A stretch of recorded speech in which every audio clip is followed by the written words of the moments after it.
کے نمائندوں کو شامل کیا جائے تاکہ پل پل کی ہونے والی انویسٹیگیشن ہمارے ساتھ شیئر کی جائے، ہمیں بتایا جائے، جو چیزیں ہمیں معلوم ہو ہم ان کو بتائیں، جو چیزیں ان کے علم پہ آئے وہ ہمیں بتائیں، تاکہ ہم پاکستان بھر کے جرنلسٹوں تک اس بقتل گاہ میں جو قتل ہوا،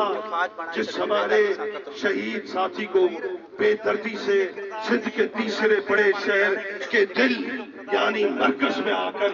ایک کرائے کے قاتل قتل کرتے ہیں، تو اس کا مطلب یہ ہوا کہ کرائے کے قاتل کو فیسیلیٹیٹ کس کے لیے؟ شیم جاری آئے جاری رہتی، جاری آئے جاری رہتی، جیسی رات جاری رہتی۔ پہلا مطالبہ جی آئی ٹی، اگرچہ جی آئی ٹی میرے خیال سے جی آئی ٹی پہ کسی کو بھی اعتراض نہیں ہونا چاہیے، نہ پاکستان کی ریاست کو اعتراض ہونا چاہیے، نہ پاکستان کی کسی نگراں حکومت کو سیٹ اپ کو اعتراض ہونا چاہیے، نہ پاکستان کی کسی پولیٹیکل پارٹی کو اعتراض ہے اس پر، نہ پاکستان کی کسی سیاسی سماجی وکلا ڈاکٹر یا کسی سول سوسائٹی یا صحافتی تنظیموں کو اعتراض ہے، کسی کو کوئی اعتراض نہیں، تو اس جی آئی ٹی کو تشکیل دینے میں کون سی دیر لگتی ہے؟ 5 منٹ کا کام ہے۔ یا اگرچہ آپ سمجھتے ہیں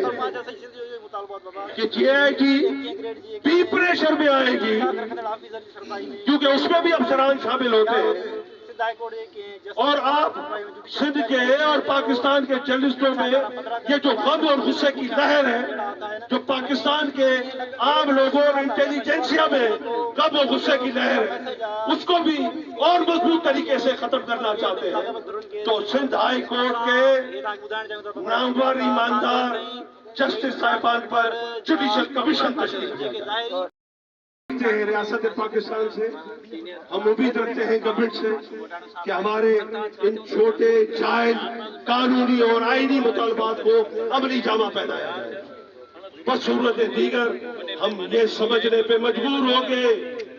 کہ جس طرح 256 ہمارے